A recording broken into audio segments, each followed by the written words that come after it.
মিডিয়াকে চ্যালেঞ্জ করে শালিনীকে উদ্ধার করে সকলের সামনে রুদ্রর মুখোশ খুলে দিল ফুলকি। ফুলকি ধারাবাহিকের আগামী পর্বে আমরা ঠিক এমনটাই দেখতে পাবো। রোহিত অনেক খুঁজেও শালিনীকে পায় না। ফুলকিকে নিয়ে বাড়িতে এসে কান্নায় ভেঙে পড়ে রোহিত।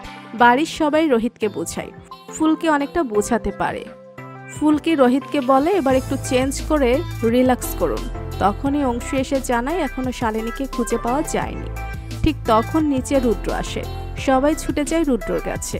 রুদ্র এসে অভিনয় শুরু করে দেয়। শালিনীর জন্য কান্না করে বলতে থাকে। রুদ্রর অভিনয় দেখে রোহিত আরও মানসিকভাবে ভেঙে পড়ে। এমনকি রুদ্র এভাবেই বলে, রোহিত তুই থাকতে কিভাবে হলো এটা? নিজের বউকে বাঁচাতে গিয়ে তুই মেয়েটাকে এইভাবে মারতে পারলি?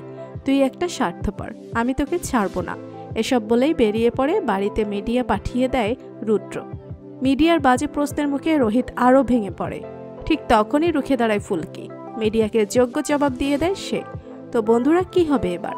তাহলে কি এবার মিডিয়াকে চ্যালেঞ্জ করে শালিনীকে উদ্ধার করে সকলের সামনে রুদ্রর মুখোশ খুলে দিতে পারবে ফুলকি? কমেন্ট করে জানিয়ে দাও। ভিডিওটি ভালো লাগলে লাইক কমেন্ট শেয়ার করুন। আর আমাদের চ্যানেলে নতুন হয়ে থাকলে চ্যানেলটি সাবস্ক্রাইব করে রাখুন, যেন ফুলকির নতুন আপডেট সবার আগে পৌঁছে যায় আপনাদের কাছে। ধন্যবাদ সবাইকে।